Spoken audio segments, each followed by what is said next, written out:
გამარჯობა. ეს არის სივრცე თვითფლობა. მე ვარ რუსა და დღეს ჩემი სტუმარია ტექ ანტრეპრენერი, კიბერუსაფრთხოების სპეციალისტი და პროგრამული უზრუნველყოფის კომპანიის დამფუძნებელი ბაჩო ციქუბაძე. მოგესალმები რუსა, მივესალმებ შენს მაყურებელს და გისურვებთ 2026 წელს ბევრ წარმატებას. მადლობა ბაჩო ასევე. დღეს ბაჩო გაგვიზიარებს საკუთარ გამოცდილებას კიბერუსაფრთხოების შესახებ. აქვე სიხარულით მინდა გაგიზიაროთ ერთი მნიშვნელოვანი ინფორმაცია. თვითფლობის წარმდგენი არის მაიზერ ზაქარაშვილის კერამიკული თიხის საამქრო ემზი კერამიკა, რომელიც დღეიდან ყველა ჩემს სტუმარს გადასცემს თვითფლობის ბრენდირებულ თიხის ხელნაკეთ ასეთ ლამაზ ჭიქას. ბაჩო, ეს შენ საჩუქრად ემზი კერამიკისგან. ბაჩო, ვფიქრობ, რომ ძალიან საინტერესო თემებს მიმოვიხილავთ. კიბერუსაფრთხოება შეიძლება ვთქვათ, რომ მაინც თანამედროვე ტერმინია საქართველოში, ბევრმა ამ ტერმინის მნიშვნელობაც არ იცის და დღევანდელი საუბრით რაც მეც ვისაუბრებთ კიბერუსაფრთხოების განმარტებაზე, ზოგადად როგორ დავიცვათ თავი კიბერსივრცეში, რაც შეიძლება მეტ პრაქტიკულ რჩევას თუ გაუზიარებ, ჩვეულებრივ ნებისმიერ ადამიანს, მოსახლეობას ძალიან კარგი იქნება და ასევე შენი კომპანიის ფარგლებში, რასაკეთებს კიბერუსაფრთხოების მიმართულებით შენი კომპანია, ამაზეც რა თქმა უნდა ვისაუბრებთ. კეთილი. კიბერჰიგიენის შესახებ რაც შეგვიძლია რომ ვისაუბროთ და ესე ვთქვათ, რჩევები მივცეთ თქვენს მაყურებელს არის ის რომ ყველაზე გავრცელებული ესე ვთქვათ შეტევა რაც არის ეს არის ფიშინგი, როდესაც მავნებელი ესე ვთქვათ გიგზავნის რაიმე ბმულს, შენ ამ ბმულზე გადადიხარ, ეს გავს ძალიან ჩვეულებრივ საიტს, რომ ვერ იფიქრებო რაღაცა საშიშია, ასე ვთქვათ, და იქ წერე ვთქვათ შენს პირად ნომერს, მეილს, პაროლს და გონია რომ რეალურ საიტზე ვთქვათ Facebook-ზე შეკავს ეს მონაცემები, მაგრამ რეალურად ეს მონაცემები რაც შეკავს ეგზავნება ჰაკერს, ის ხედავს ამ ყველა ინფორმაციას და იყენებს უკვე შენთვის არასაჭიროდ რა ესე ვთქვათ, შედის შენს Facebook-ში, ბანკში და ესე შემდეგ და აქ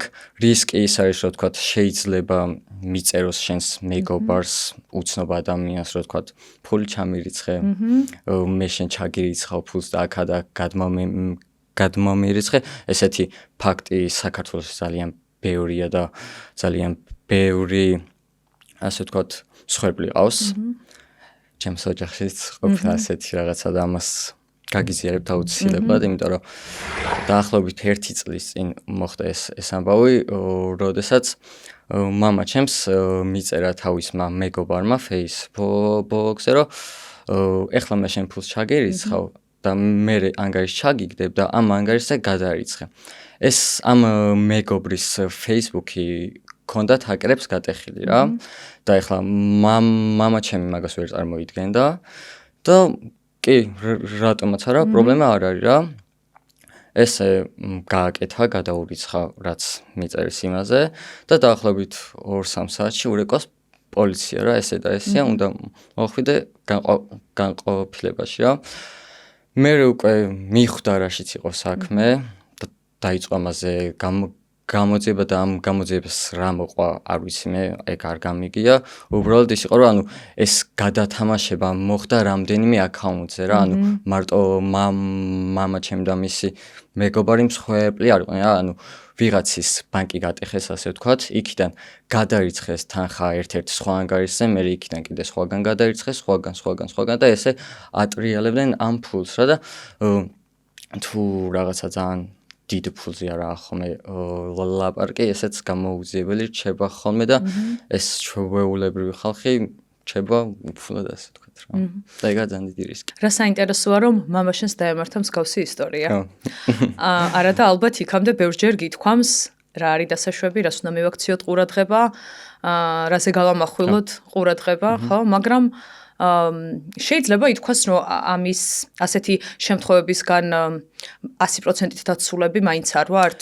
100%-ით დაცული კიბერსივრცეში ვირუსოს ვერ იქნება, იმიტომ რომ ყოველდღიურად გამოდის ასე ვთქვათ ახალ-ახალი ბაგები და ამ ბაგებს შენ ვერ დაეწევ რა ოღონდ ესეთი ეს არის ანუ შეიძლება შენზე არ იყოს დამოკიდებული ის რომ ვთქვათ აკაუნთი გაგიტეხონ რა იმიტომ რომ ვთქვათ Facebook-ს რაღაცა ხრელი ქონდეს და იქიდან გაგიტეხონ და არ იყოს შენი ბრალი რა მაგრამ ის რომ ვიღაცამ პირადად შენ გაგიტეხოს ესე Facebook-იდან აკაუნთი ძალიან იშვიათია რა და არც არსებობს ალბათ რა აკაუნტს გიტეხავენ მეტწილად შენი დაუდევრობის გამო რა იმიტომ რომ ვთქვათ ძალიან ბევრ საიტზე გიყენია ერთი და იგივე პაროლი რა ვთქვათ იცი რომ Facebook-ის სანდოა და რთულია Facebook-ის გატეხვა მაგრამ რაღაცა ქართულ ჩვეულებრივ საიტზე გიყენია იგივე მეილი და პაროლი რა და შეიძლება რომ ანუ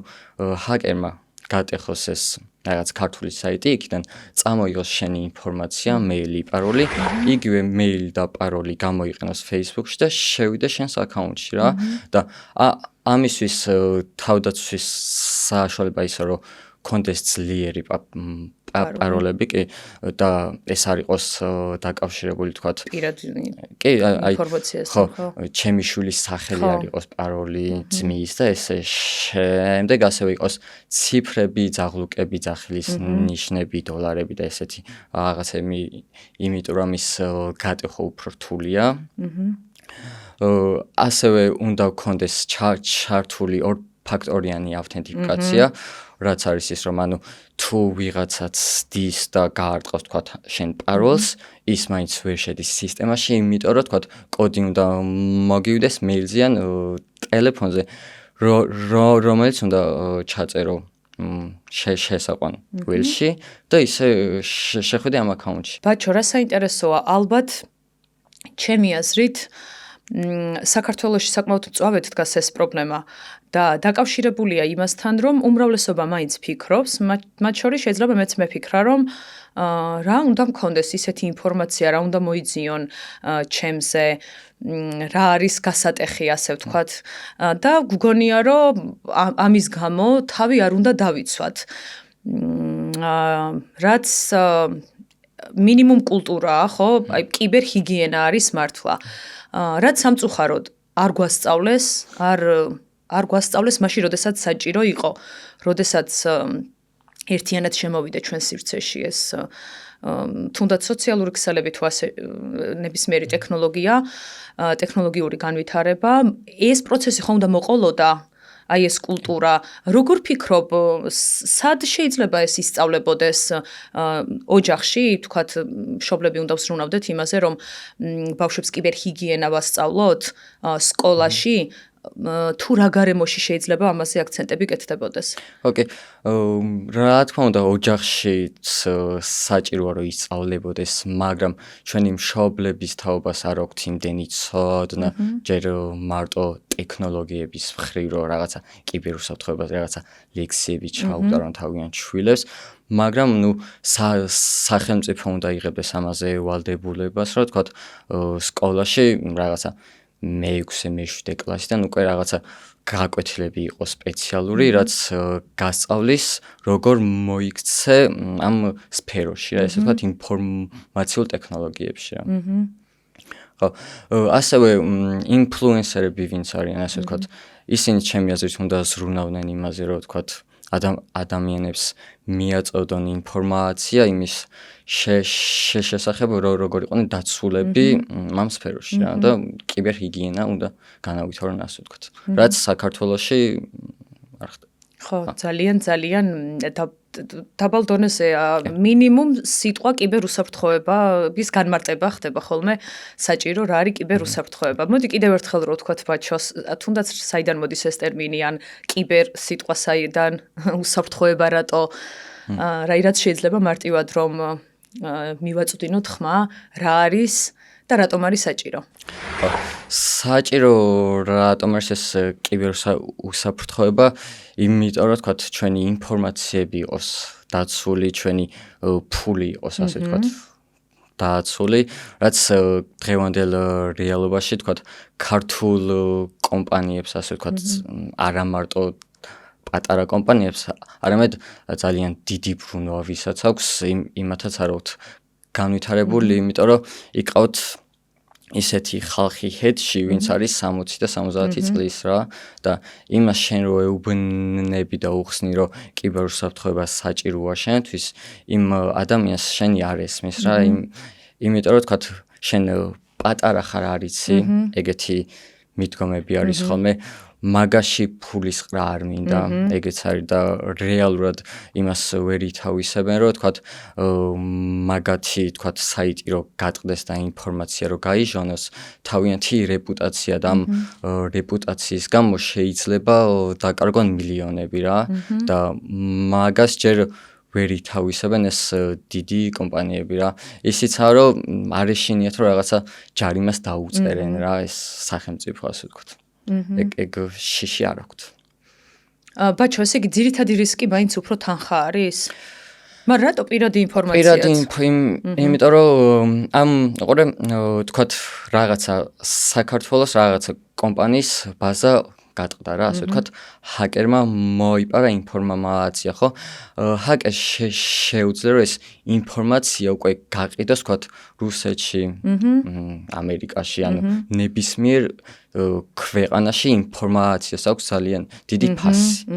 და ამიტომაც ცდილობენ ჰაკერები, რომ რაც შეიძლება დიდი ინფორმაციები წამოიღონ უკვე საიტებიდან და უკვე თქვათ ადრე იყო ის ტენდენცია, რომ თქვათ ჰაკერი რო ტეხავდა რაღაცა კომპანიას, წერდა კომპანიას, რომ მე თქვათ გაგიტეხე საიტი, მაქვს ესა და ეს ინფორმაცია და მომეცი ფული და მე ამ ინფორმაციას წავშლი, გავაქრობ, განახებ სად გაქვს სისუსტე და მე უკვე შენ ეგ გამოასწორე და ეხლა ეგ უკვე აღარა და უკვე თქვათ იციან რომ თქვათ ქართული კომპანიები მაგაში ფულს არ იხდიან და ურჩევნიათ რომ თქვათ გაყიდონ უცხოელ კომპანიებზე რა რუსეთის, ამერიკის და სხვადასხვა მაგრამ ეს ისევ ხდება და ამის რისკებიც ესეც ერთ-ერთი რისკია. ეს კომპანიებზე და დიდ ორგანიზაციებზე რაც შეეხება ჩვეულებრივ ადამიანებისთვის ერთ-ერთი რისკი არის თუნდაც თანხა შეიძლება ვიღაცამ გამოგცალოს და ზოგადად შენი პირადი ინფორმაცია, რაც ძალიან მნიშვნელოვანია, ხო? ხო, რაც ესე ვთქვათ ინდივიდუალურ ადამიანებს ეხებათ, მნიშვნელოვანია რომ ვთქვათ აი ძალიან გვიყვარს როცა ვთქვათ ძალიან ბევრ ფოტოს ვდებთ, სად ვართ რა. ეს შეიძლება შენთვის შენი ის იყოს, რომ აი ხალხმა ნახოს როგორ ერთობი და ესე შემდეგ რა. მაგრამ რისკი ის არის, რომ იქ შეიძლება რაღაცა ისეთი სენსიტიური ინფორმაცია გაჟონოს იმ ვიდეოში შენმა რა, რაც ამ ჰაკერს წაადგეს რა. ასევე არის ის, რომ ვთქვათ, ჩვენ როცა სადღაც მივდივართ, ვიყენებთ საჯარო Wi-Fi-ს რა, ხო და ძალიან ბევრ ადამიანმა არ იცის, რომ ვთქვათ, საჯარო Wi-Fi-ს აქვს ძალიან დიდი საფრთხე. იმიტომ რომ ვთქვათ, ამას შეიძლება აკონტროლებდეს ისეთი ადამიანი, ვინც შეიძლება რომ ნახოს ამით შენი პაროლები, მეილები და ნებისმიერი ინფორმაცია, რაც გაქვს, რასაც იყენებ ამ საჯარო Wi-Fi-ს გამოყენების დროს რა და ამიტომ გასათვალისწინებელია, რომ საჯარო Wi-Fi-ს როცა ვიყენებთ, თქვათ, ბანკი არ უნდა გამოვიყენოთ, არავითარ შემთხვევაში აი მობილ აპლიკაცია არ უნდა გამოვიყენოთ. საჯარო ინტერნეტს ხო ყველგან ვიყენებთ? ხო და ანუ სად კაფეში ვართ, ბარში ვართ. ამას შეიძლება აკონტროლებდეს მესამე პირი, ვინც არ იცი ვინ არის. ანუ კაფის ინტერნეტია, მაგრამ გატეხა ჰაკერმა ეს Wi-Fi, დაჟდა ამ Wi-Fi-ზე და უკვე იმ Wi-Fi-ზე ვინც ჭრება, აკონტროლებს იმათ ინფორმაციას. სადაც კაფეც შეიძლება არ იყოს ის რაღაც კომპანია თუ რაც არის, საერთოდ შეიძლება არ იყოს იქ შუაში. უბრალოდ ის იყენებს, ხო, საშუალებად.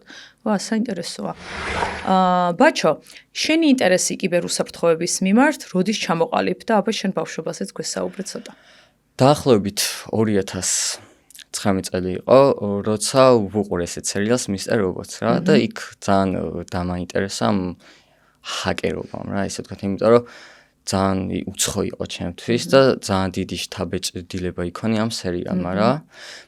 მე უკვე რაღაცა ვიდეოები ვნახე ამ კიბერუსაფრთხოების შესახებ, რას როგორ ტეხავდნენ და დაახლოებით 2019-ის ბოლო იყო უკვე ესეთი გათამაშება იყო ქართული კომპანია თამაშობდა კიბერუსაფრთხოების კურსს და მე თქვი why not მივიღე მონაწილეობა და ახალი წლის წინა დღეს მომწერს რომ შენ მოიგე ამ გათამაშებაში ჩამიგდეს ეს კურსის ბმული გავიარე ეს კურსი ნუ დიდად იქიდან ბევრი რამე არ მისწავლე იმიტომ რომ იყო რაღაცა საბაზისო დონის დაახლოებით 20 ვიდეო იყო მე უკვე ამ კურსის გავლის შემდეგ ამ ადამიანმა გამაწევრიანა Telegram ჯგუფში სადაც უკვე ისეთი ხალხი იყო ვინც ჩემზე გამოცდილი იყო ამ სფეროში და უკვე ის ადამიანები მასწავლიდნენ და გვერდში მედგნენ ასე ვთქვათ ამ სწავლების პროცესში შემდეგ უკვე გავიგე ესეთი პლატფორმა TryHack.me რომელიც არის სოფლიოში ერთ-ერთი ყველაზე დიდი კომპანია და პლატფორმა რომელიც შეგასწავლის ნულიდან კიბერუსაფრთხოებას რა დავიწყე ამ გავიარე რეგისტრაცია ამ პლატფორმაზე დავიწყე აქედან სწავლება უკვე იქ არის თეორია და პრაქტიკა რაც თეორიას საქართველოში ასწავლიან რა არის ესეთი კურსები მაგრამ საქართველოში გვაკლია პრაქტიკა იმიტომ რომ რა კურსებზეც გამიგია მიკითხავს და მინახია ჩემი თვალით არის რომ ანუ გასწავლიან რაღაც თეორიას, მაგრამ პრაქტიკა არის ძალიან მშრალი რა, ისეთი მშრალი რომ ანუ ვერაფერს ვერ ხვდები რა. როგორ უნდა ისწავლებოდეს ბაჩო პრაქტიკაში? პრაქტიკაში აი თქვათ ესეთი რაღაც აქვს TryHack.me-ს არის CTF-ები რა, Capture the Flag რა. არის ვირტუალურად შექმნილი ისეთი გარემო, სადაც თამაშით გასწავლიან როგორ ტყდება სხვადასხვა სისტემები რა, ანუ რეალურად შენ არაფერს უც არ აკეთებ, მაგრამ რეალურად სწავლობ როგორ ტყდება ნებისმიერი კომპანია. სიმულაციები. კი, სიმულაციებია. ზუსტად, ხო. და აი ეგ არის ძალიან დიდი პრობლემა და დაახლოებით წელს დაახლოებით მარტის თვეში უკვე გეგმავთ რომ ჩაუშვათ ჩვენი კურსი, სადაც უკვე თეორიაც იქნება და პრაქტიკაც ეს არის, თქვათ, ორ ეტაპად უნდა დავყოთ რა. პირველი არის საბაზისო, სადაც რაღაცა ფუნდამენტებში არ ჩავდივართ და ადამიანებს ვაგებინებთ რა არის კიბერ ხო რა არის კიბერუსაფრთხოება ქსელები როგორ მუშაობს ოპერაციული სისტემა Linux და ასე შემდეგ რა და უკვე ამ დროსაც უკვე არის პრაქტიკები რა თქმა უნდა და შემდეგ უკვე არის მეორე ეტაპი, სადაც ჩავდივართ ფუნდამენტებში, მაგრამ იმისთვის რომ თქვათ ადამიანი მოხვდეს ამ მეორე ეტაპის კურსზე, ესე უბრალოდ ფული გადავიხადო და შენ ეს მასწავლე, ეგრე არ ხდება რა, ანუ ჯერ უნდა გაიაროს პირველი კურსი, შემდეგ ეს საბაზისოს რო გაივლის, არის ესეთი, ანუ გამოცდას მოუწყობთ, რომლის ჩაბარების შემთხვევაშიც ექნება უფლება რომ გაიაროს ეს მეორე ეტაპი, იმიტომ რომ თქვათ იმ ადამიანს, ვინც არაფერი არ იცის, უკვე ფუნდამენტები რო ვასწავლოთ, ვერაფერს ვერ ისწავლის და ისეთი რაღაცა გამოვა, რომ ჩვენ მოვამზადებთ ხალხს, რომელმაც არაფერი არ იცის და ეგ ჩვენი კომპანიისთვისაც, რეპუტაციისთვის ძალიან ცუდი იქნება და არ გვიხსს. გვინდა რომ ვინც მიჩვენია თქვათ წელიწადში 10 კაცი გამოვიდეს, ვინც ძალიან მაგარი იქნება, ვიდრე 100 კაცს ვასწავლო და იქიდან რეალურად ერთმა იცოდეს და დანარჩენი უბრალოდ იყოს ესე რა. ხო, საკმაოდ მაღალი ხარისხით და ესე იგი ეს იქნება პირველი კურსი საქართველოში, ვისაც ექნება სიმულაციები, იც პრაქტიკული სწავლება. სიმულაციები და ასევე ჩვენს ესე ვთქვათ პარტნიორ კომპანიებზე განახორციელებენ შეღწევდებს ტესტირებას, ხო და რეალურ კომპანიებზე ვასწავლით, როგორ ხდება შეტევა. და ბაჩო, ვინ ყავთ ასეთი პარტნიორი კომპანია თუ უკვე ყავთ? ერთ-ერთი ყველაზე დიდი კომპანია არის iPlus-ი, ასევე არიან ამერიკაში ყავს რამდენიმე პარტნიორი კომპანია და ეხლა შევდივართ ისრაელის ბაზარზეც მოლაპარაკებები გვაქვს და იმედი მაქვს გამოვყოლაფერი და ისრაელის ბაზარზეც დიდ კომპანიებთან შევძლებთ რომ ესე ვთქვათ კიბერ უსაფრთხოების მხრივ მომსახურებთ. ძალიან მიხარია ასეთი წარმატება, ასეთ ასაკში და ჯერ კიდევ ყველაფერი წინა, საკუთარი კურსიც გექნება კიბერუსაფრთხოების, პრაქტიკით, სიმულაციით. ხო, ის იმას დავამატებ, ანუ მარტო კიბერუსაფრთხოების არ გვექნება, გვექნება front-end-ის და back-end-ის, ანუ web development-ის და plus UX design, graphical design-ის. აი, მან დრას შესთავაზებთ ბაჩო განსხვავებულს, იმიტომ რომ კიბერუსაფრთხოებაში გავიგეთ, რომ კონკურენტული უპირატესობა გექნებათ, იმიტომ რომ მსგავსი საქართველოში არ არსებობს და სიმულაციებს თავაზობთ თან ასეთ დიდ კომპანიებში, რაც უმაგრესი გამოცდილება. მაგრამ development-ის მიმართულებით, UX design-ის მიმართულებით საკმაოდ ბევრი კურსია უკვე, რომლებიც ძალიან კარგ გამოცდილებას თავაზობენ და აი აქ რა იქნება თქვენი უპირატესობა თქვენი? ის არის ანუ უკვე რა პროექტებიც გვაქვს თქვათ აღებული, იმ პროექტებზე შეიძლება თქვათ ჩართვა და მონაწილეობის მიღება, ასევე გვაქვს რამდენიმე დიდ კომპანიასთან ახლა მოლაპარაკებები, რომ თქვათ წარმატებული კურს დამთავრებულები უკვე სტაჟიორად და აიყვანონ თავიანთან და მისცენ შესაძლებლობა რომ თქვათ თავიანთი თავი გამოვლენ ამ სფეროში რა. ეგ არის ჩვენი უპირატესობა. პრაქტიკული სწავლება. ძალიან კარგი. ან გუნდის წევრებათაც ხდით ფაქტობრივად. კი, რა თქმა უნდა. ბაჩო, რამდენად ხელმისაწვდომი იქნება უგულისხმობ ფინანსურად ეს ამ კურსის აღება, თქვენთან ცოდნის შეძენა და როგორ მოვიდნენ ასე ვთქვათ თქვენამდე, ეგეც რომ უთხრათ მაყურებელს, რა ერქმევა კურს და ასე შემდეგ. კურსის ასე ვთქვათ ღირებულება ძალიან მისაღები იქნება სხვა კურსებთან შედარებით, რაც არის საქართველოში.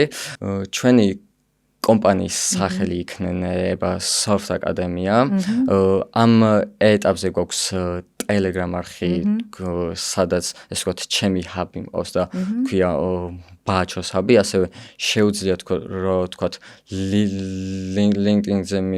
LinkedIn-ზე მიპოვონ და მაწერია ბაჩო ციკლებათა შუალება არაფერი განსხვავებული და ძალიან მარტივად შეიძლება ნებისმიერ დროს მოწერა და ურთიერთობის დაწყება ჩემთან. ესე იგი ამ ეტაპზე ხართ პროგრამის სილაბუსის გაწერის და შემუშავების ეტაპზე, რასაც აკეთებთ თქვენ. შენ როგორც CEO დამფუძნებელი და შენი გუნდის წევრები ალბათ. ისინიც გამოცდილ. ჩვენი პროექტის ხელმძღვანელი არის გიორგი იაშვილი, რომელსაც აქვს კიბერუსაფრთხოებაში ლექტორობის 12 წლიანი გამოცდილება დაახლოებით ასწავლის 2016 წლიდან ამ სფეროშია და ძალიან დიდი გამოცდილება და იცის როგორ გადასცეს ცოდნა, კი. ძალიან კარგი. კარგი მასწავლებელი ყოფილი. კი. მშვენიერი. ბაჩო, ამ გზაზე, შენი პროფესიული განვითარების გზაზე, რა სირთულეები შეგხვდა და როგორ ახერხებ ხოლმე ამ სირთულეების დაძლევას? ხო, ჩემი სირთულე იწყება ბავშვობიდან. დაახლოებით 2-3 წლის ასაკში შემაშინეს, რის შემდეგაც მეტყოლებასთან მაქვს პრობლემა, ანუ შუა ლაპარაკისას ესე ვჭედავ რა, ასე ვთქვა და რაღაცა გერებს ვიხვევ რა, და რომ მიდიხარ და ვიღაცა CEO-ს რაღაცა დიდი კომპანიისას რო ელაპარაკები და თქვათ ის რო ხედავს რო შე რაღაცა ენა გებმის გიყურებს ცოტა საეჭვად, იმიტომ რომ ალბათ ნერვულობს, ალბათ არ იცის რა და იმან არის რო თქვათ მე ეს პრობლემა მაქვს რა და იმას ეკარგება იმის მუღამი ასე ვთქვათ რო თქვათ პროფესიონალიზმის ხო რა ანუ ამან არ იცის რა ეგრე გქონია ასეთ შემთხვევა ბაჩო? კი ანუ ძალიან ბევრ კომპანიასთან რო ანუ მოდი არ გვინდა რა. და მიხვდი რომ ზუსტად ეს იყო მისესე? კი, ანუ მითხრეს ასე ვთქვათ რომ შენ თავში თავდაჯერებული არ ხარ, იმიტომ რომ ლაპარაკის დროს ენა გებმის. პირდაპირ ასე ვთქვამთ. კი. ხოდა ანუ მე ამიხსენე და ანუ მე კი ხვდებიან ხოლმე რომ ანუ რეალურად სხვა რაღაცაშია საქმე, მაგრამ ანუ პირველი შთაბეჭდილება მაინც თავისა შვება რა და მაინც შორს იჭერენ თავს რა და პლუს ისე რომ რაღაცა პატარა ბიჭი რო ხარ და მიდიხარ დიდ ადამიანთან, ანუ გიყურებს ისე რომ ანუ ამა რა უნდა იცოდეს, ჯერ არაფერი არ უცხოვრია რა. და შენ ფიქრობ რომ ბევრი გიცხოვრია?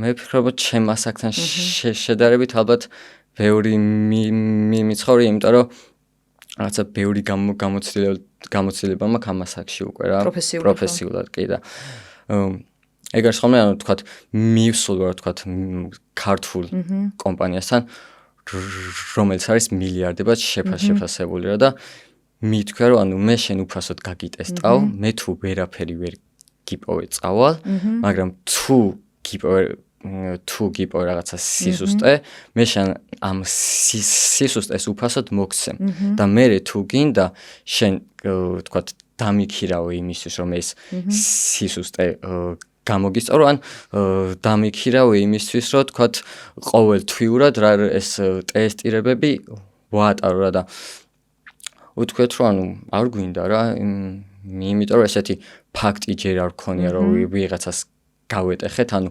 შეიძლება შენ არ იცი რომ ვიღაცამ გაგტეხა რა, მაგრამ ვიღაცამ შენ გაგტეხა, ინფორმაცია წაიღო და გაქრა. მაგას შენ ეგრევე ვერ გაიგებ რა.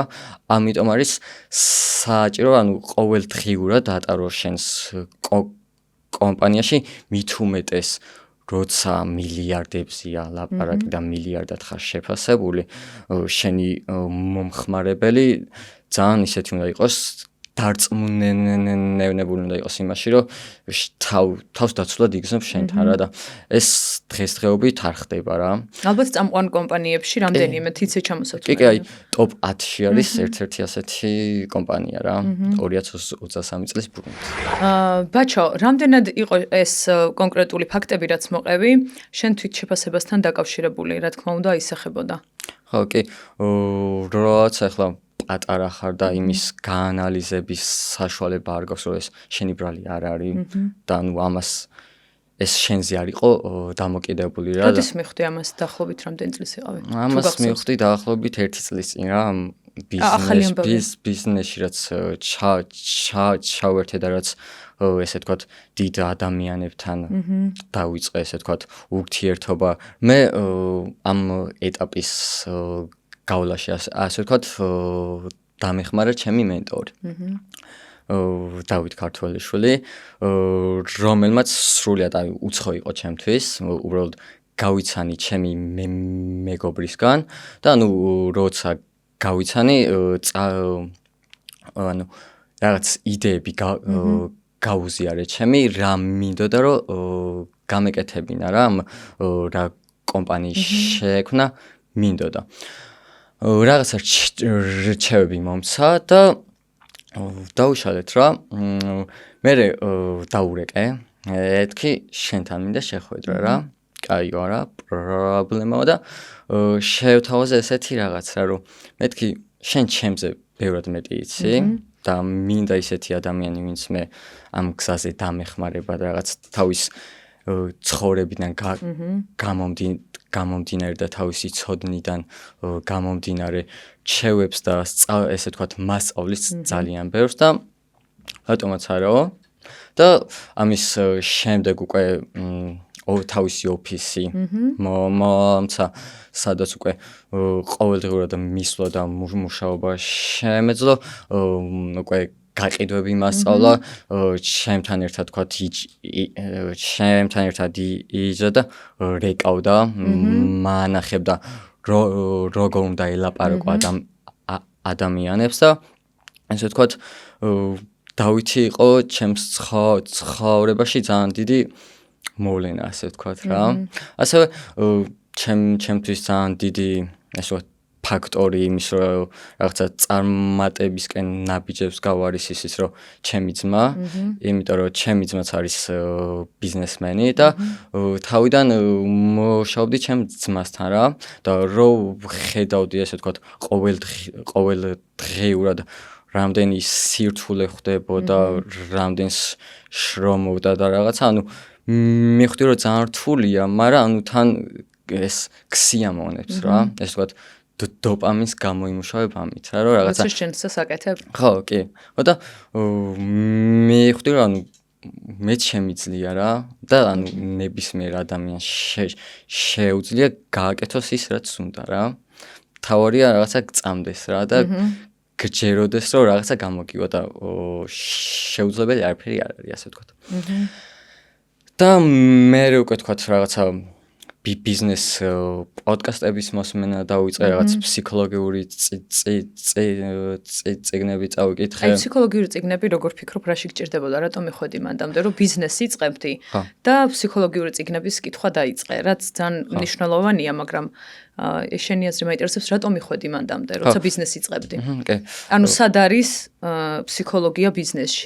ფსიქოლოგია იქ არის რომ ადამიანებთან გიწევს ძალიან ბევრი ურთიერთობა რა და უნდა იცოდე თქვათ ადამიანი როგორ აზროვნებს რა თქვათ შეიძლება რაღაცას გეუბნებოდეს და ვაფშე სხვას ფიქრობდეს და ვაფშე სხვანაირად იქცეოდეს რა და ეგ იყო ერთ-ერთი მიზეზი და მაგის მიხვედრაში დამეხმარა ნიკ აბაშიძე იმიტომ რომ რაღაც ერთ-ერთ პოდკასტს უსმენდი და იქ გააჟღერა ესეთი რაღაცა და დავინტერესდი.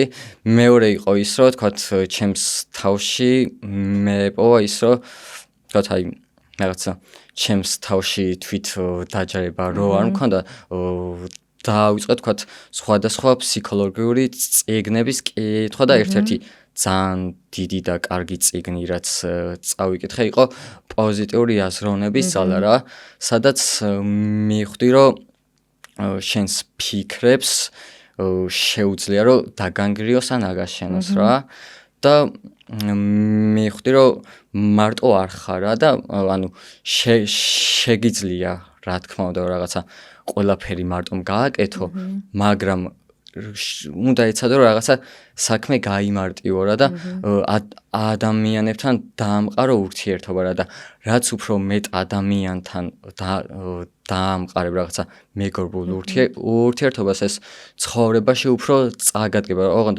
ის არის ანუ ეს მეგობრობა არ უნდა იყოს ხელოვნური რა, იმიტომ რომ როცა ხელოვნურად ცდილობ რომ ვიღაცასთან რაღაცა მეგობრული დაიჭირო რაღაცა ალბათ ენერგია ან არ ვიცი რა არის, ანუ გეტყობა რა. და ის ადამიანს ხვდება და რაღაცა 1-2-ს გაგესაუბრება და წავა რა თავის გზაზე. ხო და ბიზნესში ეს აუცილებელია რომ კარგი ნეტვორკინგი გქონდეს, იმიტომ რომ აი მთელ მსოფლიოში ალბათ ეს ყველაზე გავრცელებული ამბავია ის რომ ნეტვორკინგით ძალიან ბევრ წარმატებას აღწევენ ადამიანები რა, იმიტომ რომ იქ ვიღაცამ რაღაცა იცის, იქ ვიღაცამ რაღაცა იცის, იქ ვიღაცას ვიღაცა ყავს თქვათ კომპანიასთან რომ მიდიხარ ესე უცნობი ადამიანი და რომ ელაპარაკები იმდენად არ გისმენა და ვიღაცა რეკომენდაციას რომ გააგიწევს უფრო გულით გისმენენ და უფრო ჯერად შენი რა. და ეგ არის რა. განსაკუთრებით სტარტაპში, ნებისმიერ ბიზნესში, რა თქმა უნდა, ნეტვორკინგი მნიშვნელოვანია. ნეტვორკინგი ძალიან მნიშვნელოვანია. და როგორ უნდა შექმნა შენი სახე, შენი პიროვნება ისე, რომ აი ამ ნეტვორკინგშიც იყო ის ვინც საჭიროა, როგორ ფიქრობ? როგორ მუშაობ ამაზე? აი რა არის ამისთვის საჭირო? ჩემი მხრიდან ეს არის LinkedIn-ი რა, იმიტომ რომ მანდ ისეთი ხალხია, ვინც თქვათ საქმეზე ფიქრობს და თავის პროფესიაზე რა და იქ LinkedIn-ზე თქვათ წერ შენს შესახებ, შენი გამოცდილების შესახებ, რჩევებს აძლევ ადამიანებს, რჩევებს იღებ ადამიანებისგან, შედიხარ დიალოგში, თქვათ კომენტარებში და ბევრი ადამიანი ინტერესდება ესე შენის რო თქვათ ვინ არის რა. მე უკვე თქვათ რაღაცა კოლებს ჩაუნიშნავ, ურთიერთობა გაქვს, ფიზიკურად შეხვდები და ესე ანუ რომ მიხვდებიან რომ შენი შენი ინტერესი არის ის რომ თქვა რაღაცა კარგი ცხოვრება შექმნა არა მარტო შენთვის არამედ სხვებისთვისაც ისინიც უკვე ინტერესდებიან შენით რა და ესე იქნება ნელა ეს ნეტვორკინგი ხო ეს უფრო გარე იმიჯია და ბრენდინგი მოკლედ რასაც ქვია და რაც ძალიან მნიშვნელოვანია მაგრამ ამაზე არა ნაკლები მნიშვნელოვანია, აი შიგნით რა ხდება, პიროვნული ზრდა რამდენად მნიშვნელოვანია და პირადი განვითარება, პიროვნული ზრდა, პიროვნული განვითარება ამ ყველაფერში. ანუ ეს თუ არ არის მოწესრიგებული, ამ ყველაფერს ხო ვერ გააკეთებ.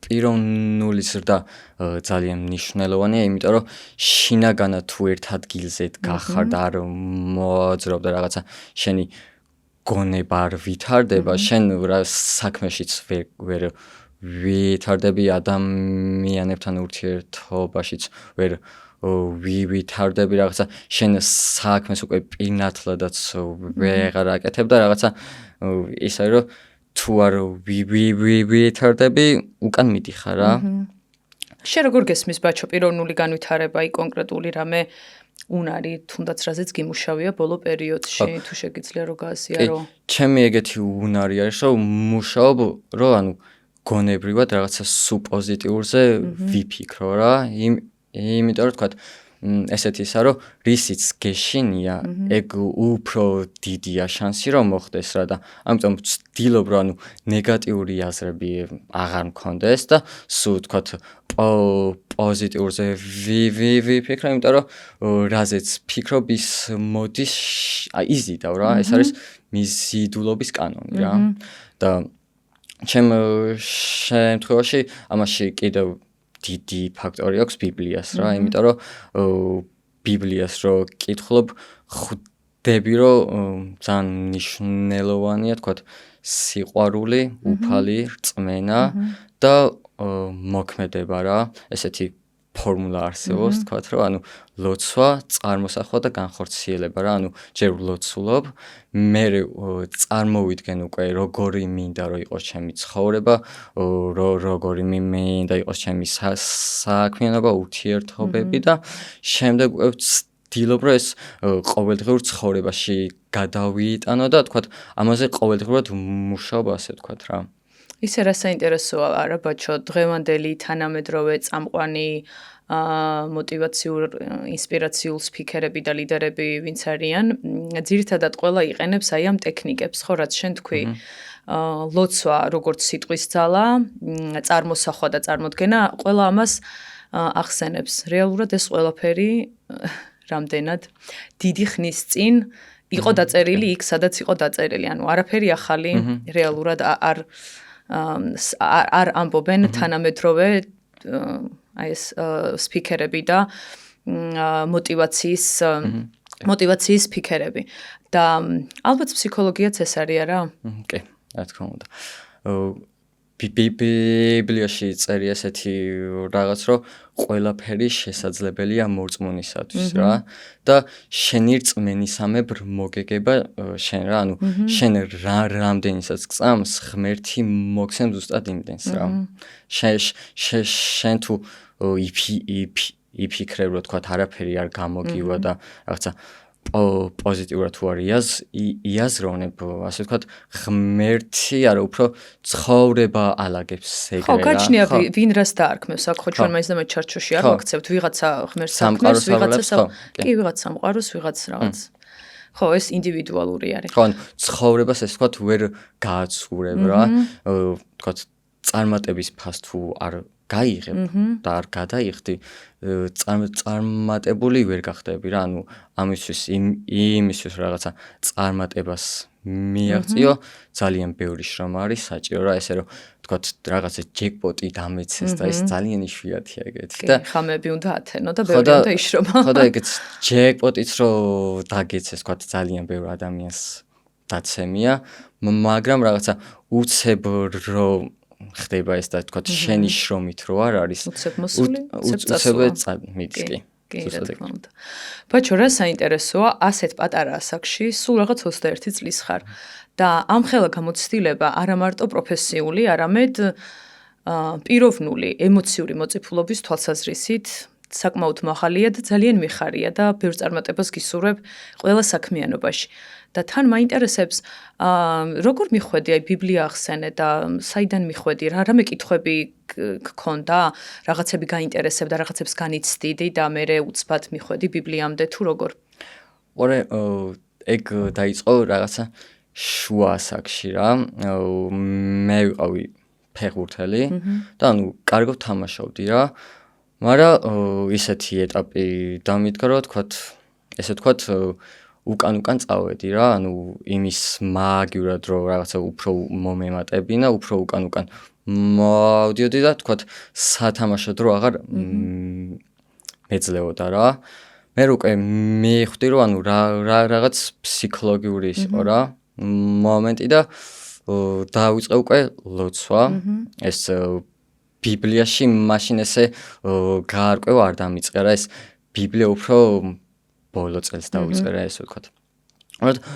ლოცვა როცა დავიწყე, ანუ მივხვდი რომ რაღაცა ძალას მაატებდა, იმიტომ რომ ჯეროდა რომ ღმერთი დამეხმარებოდა რა და ამ მართლა იმოქმედა და ანუ ჩემი ესე ვთქვათ ფეხბურთის კარიერა წინ წავიდა 17 წლის ვიყავი უკვე რომ უმაღლეს ლიგაში ვითამაშე და უკვე მეგონა რომ აი ყველაფერს მივაღწია და უკვე თავი წარმომედგინა რომ სადღაც თამაშობ რეალში ან სადღაც იქ რა და უკვე რომ ამწიეს და თავი იქ რომ გონია ბრახდა ანუ მივიღე ტრავმა რა. აი მაშინ რა ხდება ყველაზე მნიშვნელოვანი ეგ არის. მაშინ არის ის რომ ანუ აღარ იცი რა უნდა გააკეთო რა, იმიტომ რომ შენი ოცნება რო არის რომ გამოხვიდე ფეხბურთელი და უცებ რომ ტრავმას მიიღებ და ასე გენგრევა ეს საწყობილი კარიერა. გენგრევა ის წარმოდგენებიც რაც და რაღაც იმედგაცრუებული ხარ ყველაფერზე რა.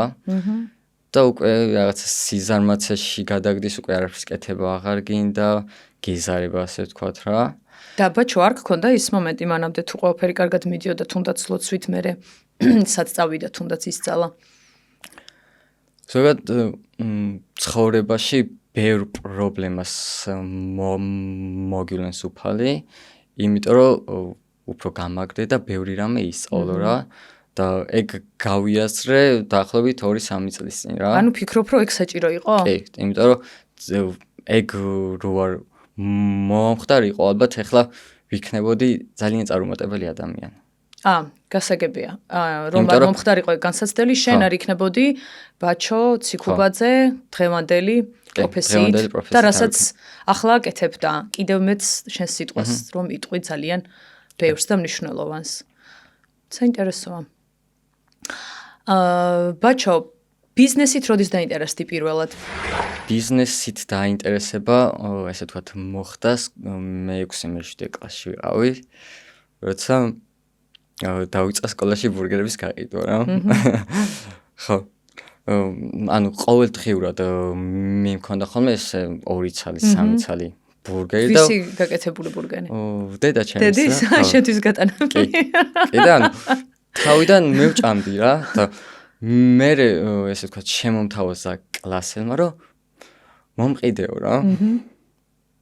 მეთქი ანუ ჩემთვის მაქვს და ანუ ვერა თქო რა და მომყიდეო და შენ სხვა რამე ჭამეო რა და მეთქი კაი რა და ეგრე პირველ დღეს მივყიდე მე მეორე დღეს უკვე კიდე და ესე დღეები გრძელდებოდა კი და მე უკვე ანუ მოდიოდნენ სხვა კლასელებიც მე სხვა კლასიდან მოდიოდნენ უკვე და ვთქვათ ბიზნესი აყავდა რა და რამდენზე ახვედი ბოლოს დღიურ გამომუშავებას აი ბევრი არ მიმქონდა იმიტომ რომ არ მივხვდარიყვნენ ჩემები რომ ყიდიდი რა და მან რეალურად ძალიან ბევრი რაღაცა მასწავლა მაგან თქვათ ის რომ როცა არის თქვათ მიწოდება დაბალი და ბევრი ესე თქვათ მომხმარებელი შეგიძლია რომ ფასი გაზარდო რა და ეს გააკეთე ეს ტექნიკა გავაკეთე ბევრს უნდა რა და ხო როგორ ავარჩიო ვის მივყიდო და ვინც მეც გადაიხდით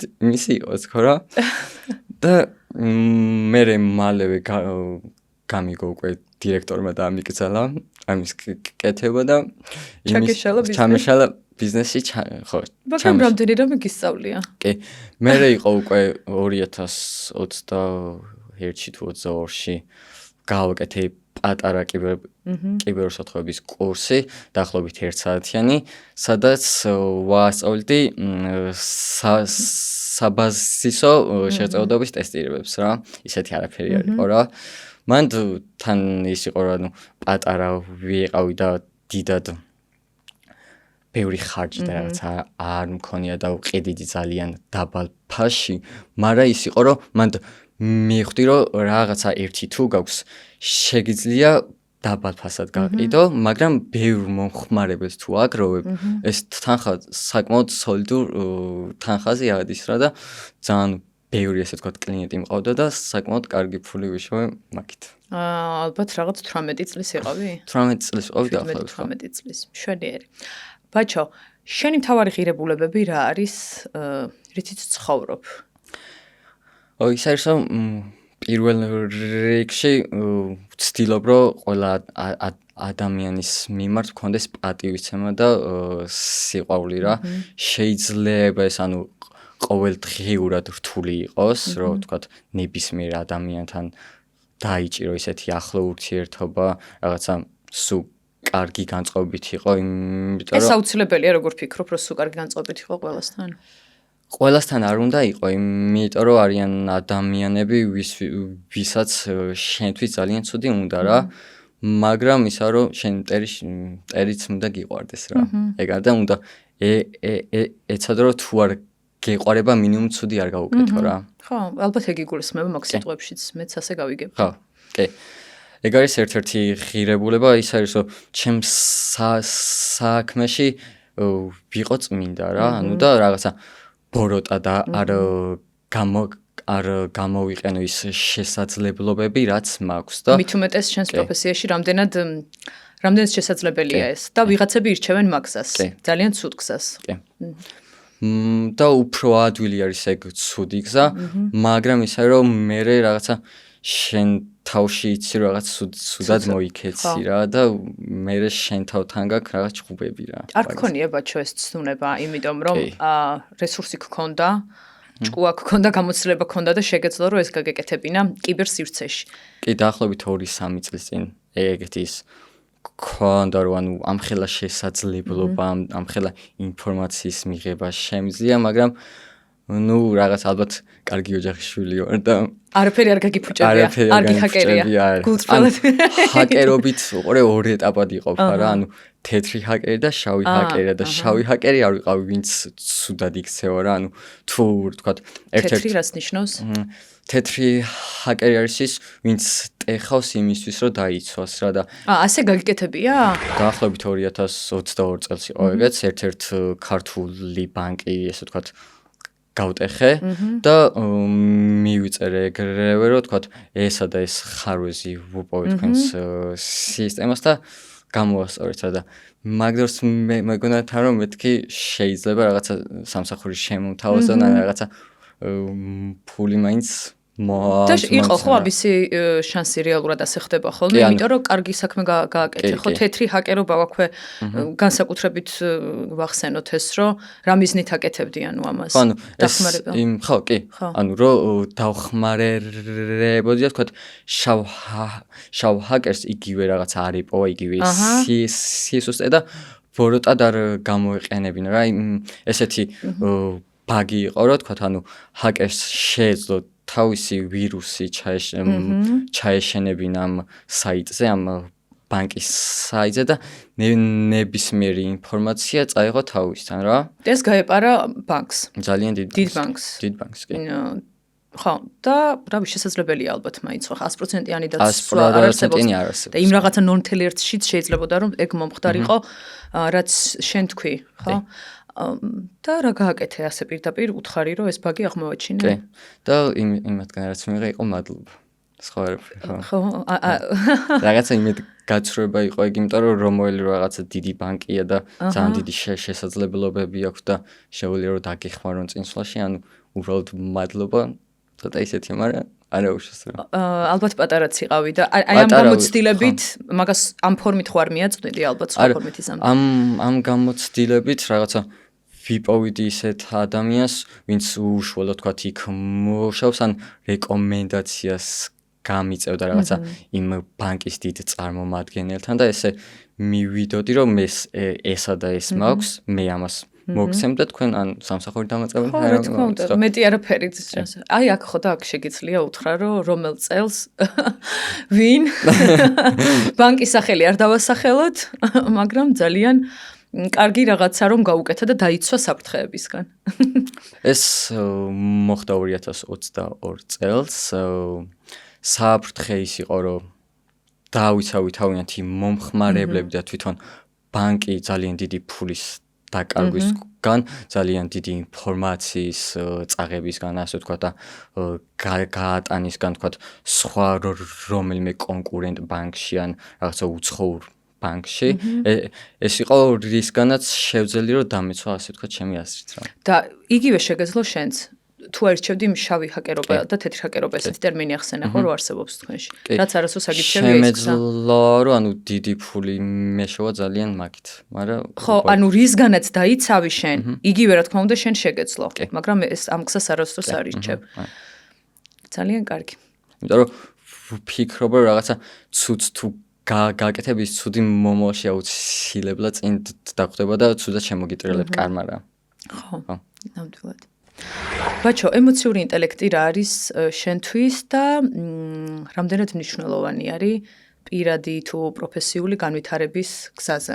ხო, ემოციური ინტელექტი, ესე ვთქვათ, ალბათ ყველაზე საჭირო რაღაც არის, რომ გქონდეს განვითარებული რა, იმიტომ რომ რაღაცა შინაგანად უნდა იყო მომზადებული, ასე ვთქვათ, იმ ცხოვრებისთვის რა და რაღაცა პანიკაში არ უნდა ვარდებოდე რაღაცა წინაღობებზე, უნდა შეგეძლოს საკუთარი თავის მართვა, იმიტომ რომ რაღაცა ქაოსი როცა შეიქმნება, არ კონდეს იმის განცდა და რომ ვაიმე დავიღუპე აქედან. დაკარგო თავი. ხო, თავი არ უნდა დაკარგო რა, ანუ საკუთარი თავი უნდა დაიმშვიდო, უნდა იფიქრო, ანუ პრობლემა, მაგრამ ყველა პრობლემა რაც ცხოვრებაში ხდება, ყველა დაძლევადია და ამას უნდა მიუდგეთ ცივი გონებით რა და რაღაცა ქაოსში არ უნდა იყო რა. ეს მარტო საკუთარი თავი, ის ხვები?